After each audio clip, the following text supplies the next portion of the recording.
he'd tell her, I love you, and all the things that she's been dreaming of.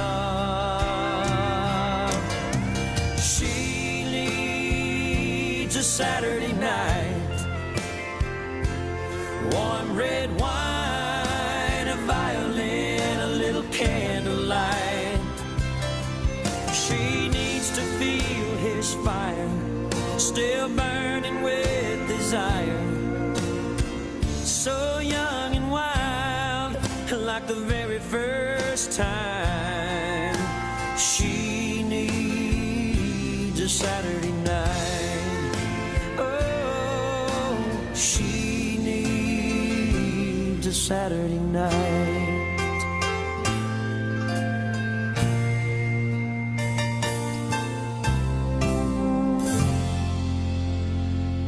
That right there was my buddy Jay Eric.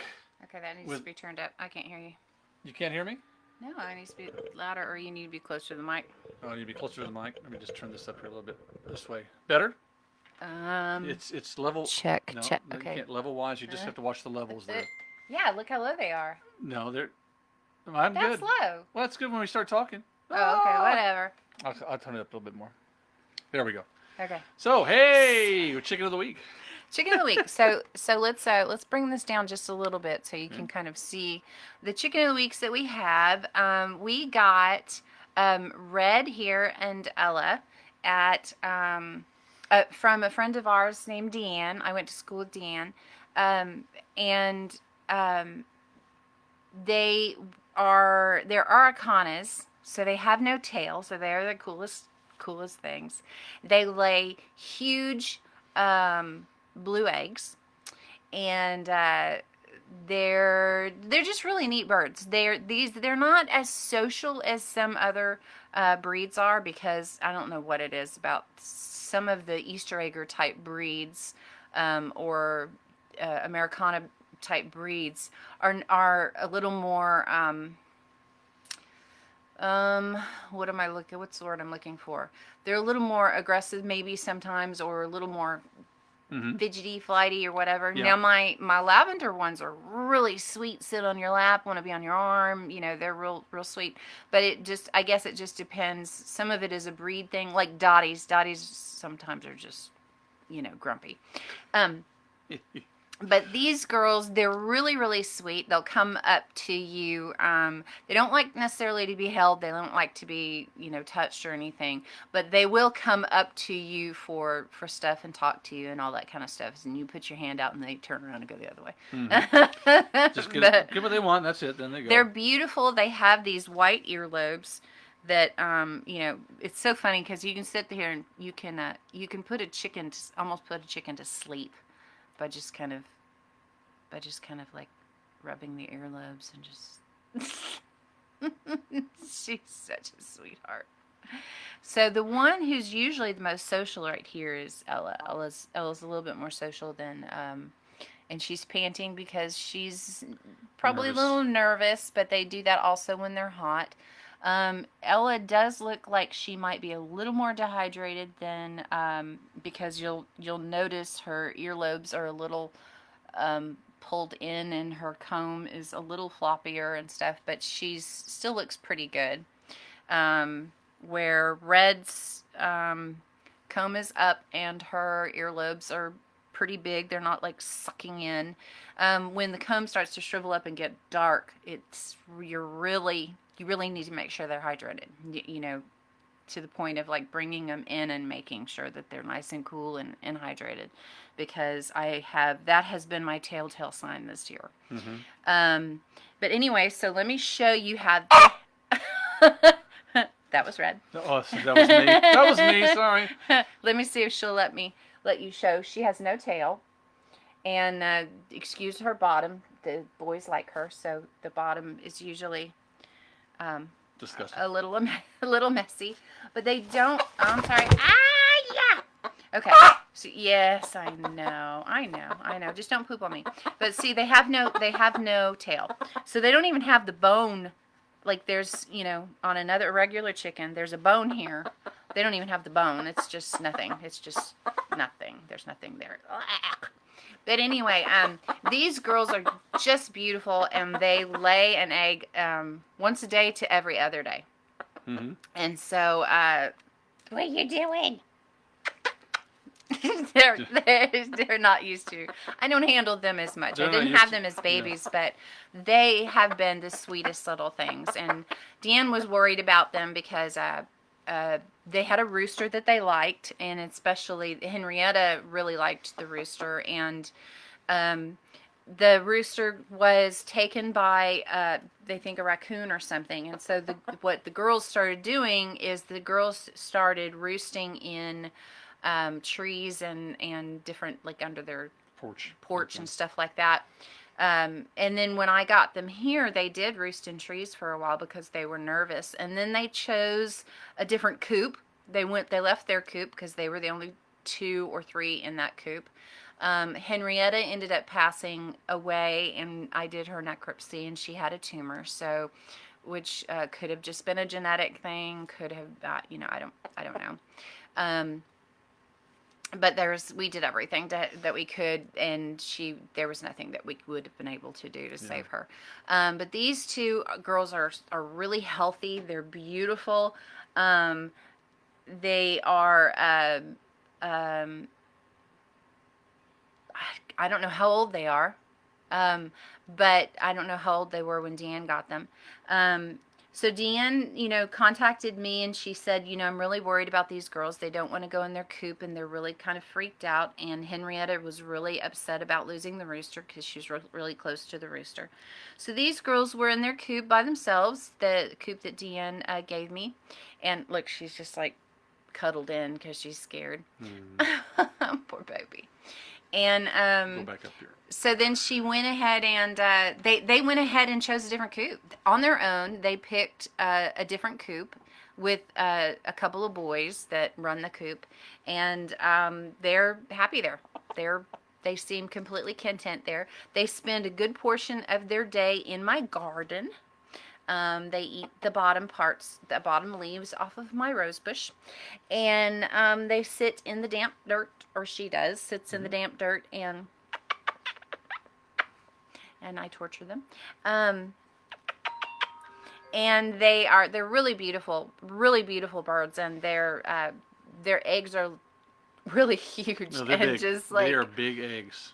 a really, really light sky blue, and so it's really cool. So beautiful birds. We love these guys. We And, do. They're really, really sweet. And we love birds that come up and talk to us and stuff. And she's the social one. She'll come up and she'll be like, "Oh, did you find some worms? Did you find some, or whatever." She's a sweet girl, sweetheart girl. There you go. Yeah. Okay. So anyway, but like when they start to get any of their parts, their comb and their wattles and earlobes and stuff are and their feet are the only way that they regulate their temperature. And so let's see, one of the lavender pullets laid their first egg yesterday. Yay! Megan hatched some. Oh, Dad, careful. And the what was I gonna say? Waddles. Oh, yeah. So they regulate their temperature with those. And so you can tell a lot about a bird by making sure you watch their comb and their wattles and stuff. We had one that had a heart condition, and her comb was always purple and flopped over. And we knew that it was just a matter of time. Look how she's hiding because she's so nervous. Are you nervous? I saw we, baby. It's okay. Your time on the air is almost done. She's like, put me down. Where this one's more social, you can tell she's... Here, you want to trade? So they can flop their wings and stuff? Here, let's trade. Give me Ella for a little bit. You have got a messy bottom. The boys like you. Come here, my sweet girl. Come here, my sweet girl. Yeah. Oh, yes, you're my sweet girl. So, yeah, so that's my advice. I'm not a vet. We have like, how many birds? A lot. We have a lot of birds. If you count the quail, About 200. you don't even want to know. Probably No, something. over probably with 200. the quail. Yeah, I don't know.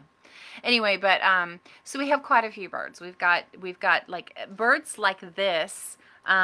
Usually, especially if they're not inbred a lot, are really hardy birds. You know, the full size birds are really hardy birds. When you start to get into the silkies and the little fen birds, they're not quite as hardy. So you're going to have Specialty to. birds are just tough. Yeah, Love special. cover. You know, that's what I call them. There are the egg layers, and then there's the specialty birds. The special birds are the ones that, you know, you're not necessarily gonna have them for 3 years or 5 years or 8 years. You're gonna have them, you know, a year. You know, sometimes You just it just enjoy 'em? depends on. It depends on the bird. It depends on the genetics. It depends on how much inbreeding some people do and stuff like that. You just so. enjoy them for as long as you can. So yeah, you do. we do. But these girls are really sweet. See, she's used to me more than the other one is. You right? Which girl? Mm-hmm. So you can tell she comes up and talks to me more. So this Yes, I love little you. segment here is brought to you by the fine folks over at New New Braunfels Feed. So and okay, just to let you know, New Braunfels Feed does have like I think they have like the bag of electrolyte stuff that you can put like you can take like a gallon container, like a milk container or something, and you can dump the water. Clean it out really good. Put some water in it. You can dump some of this electrolyte powder in it, or you can make your own electrolyte powder. They have it. You know, some people have suggested some different recipes, but I like to go to New Braunfels Feed and get it there because it's for chickens. And you know, you just shake it up, and you can make it nice and cold in the refrigerator or something like that. And you can actually put it in their feed and make like a mash. And then they get some electrolyte in, you know, and you can put it in their water too. Yeah. Mm-hmm. You listening to me? Yeah, she's a sweet girl. So she's just. I know. Do. It's like Gatorade. It's like Gatorade. Gatorade for chicken. And so they have that there. There are some people who have suggested to go back from the layer feed and give it the grower feed, you know, because of the heat. Do not give your birds scratch right now because it heats their body up. It doesn't absorb any water. So let's see. Stray chicken laying on eggs. I think it's less than a week before babies. She gets misted and frozen jugs daily and frozen treats. More concerned about the chicks though. What are the must-dos for helping out Mama once the chicks are running around? Should we cage immediately? Okay. I have one coop that has 5 baby chicks in it. That the mamas do really well. The babies have a ramp, not the ladder thing. They have a ramp so they can walk down the ramp and up the ramp. It's a small coop. The mamas are all real good and they co-parent. That doesn't happen often. The babies have their own food and water up at the top. I start them with marbles in their water so that they get, you know, so they don't drown. And then the mamas have their food in the bottom. And then the babies have some food in the bottom also. But I make sure that I don't put any kind of bowl of water or anything, because if you put like puddle water like you would normally put for your birds, the babies can drown. So doing the jug, like a frozen jug that just kind of sits there where she can kind of lean against it, is an excellent idea. And it sounds like you're doing exactly what you should do. The babies have been hatched at about 98 to 101 degrees. So they're going to be okay for a while. And then they're, you know, they normally, when a chick hatches, a chick absorbs the yolk and has about 3 days worth of nutrition in it. So you're going to probably, you can I don't know if you have it caged separately or whatever, or if you have it in a coop with a bunch of birds. If I never ever, I've only had one co-parenting coop where the moms were great and the babies were raised in the coop. I usually bring my mama and babies in just as they're hatching. once like the first baby hatches, or if you know they're about to hatch, I usually bring them in. I put the baby water, I put the baby food. The mama can eat the baby food and drink the water. The babies, I put them in the like a clear tote, and I put mesh over the top, and I tie it off really well so she can't pop out of it. And that way the mama can safely raise the babies. And that's what I do. There's a lot of people who put them like in a rabbit cage or a smaller coop where there's fewer birds, because sometimes you'll get a hen that'll kill the babies. I try really hard just to make sure there's always fresh, cool water. If the water heats up, they won't drink it. And so you want to make sure that, he has a thing where he takes those small Gatorade bottles and he freezes them and he puts them in the water containers so that the water is cool. It works great. It works great. With the babies, you have to make sure the water is clean, because sometimes you'll get a mama who's just really bad, so you'll have to swap out the water often. But I tend to have better luck when I bring my mamas and babies in. I only have one mama who is a game bird who is rough, and I'm like, stop it, you're scaring the babies. But usually we have a good, it works well having like a tote, if you have a garage or something, a tote, and then we put like mesh, like mosquito netting over the top, and Tool.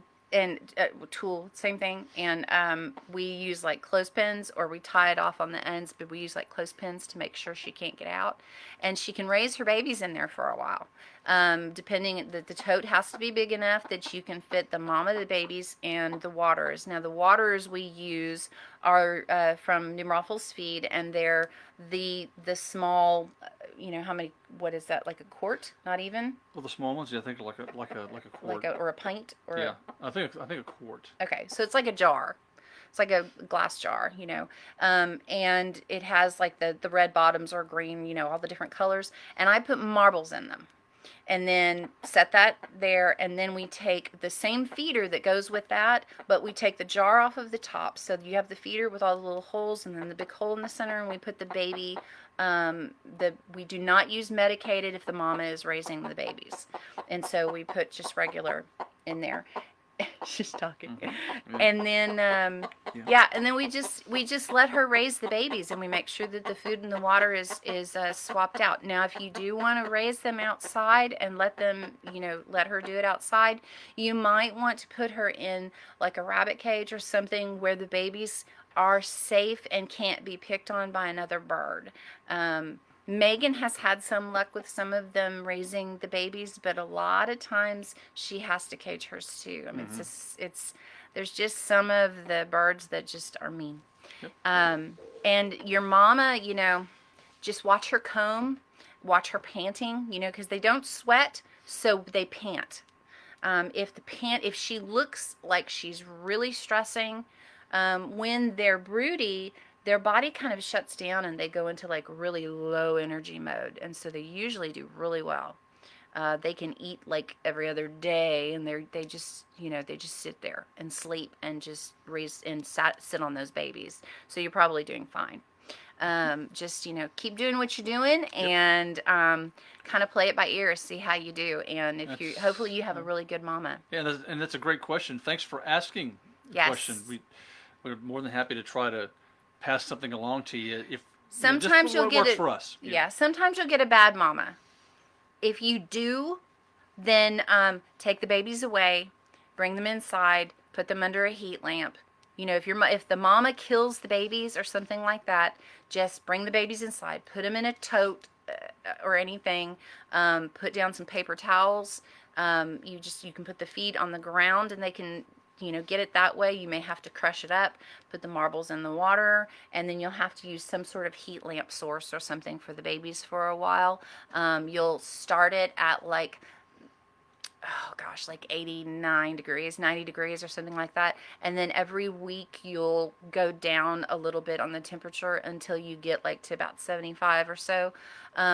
You really don't even have to go down on the temperature too much right now because of the fact that it's so hot outside. And if you want to acclimate them to outside, then they'll be fine. So very good. Okay, but you can Very get good stuff, everything at New Braunfels Feed. You can ask questions there, and there's a great site, and you're probably seeing this on that site, which is New Braunfels, San Antonio Backyard Chickens. San Antonio Backyard Chickens. You can use the SB. Anyway, so ask anybody on that page. Just post anything, any question on that page. There's so many resources on that page. They have things in the you can go into the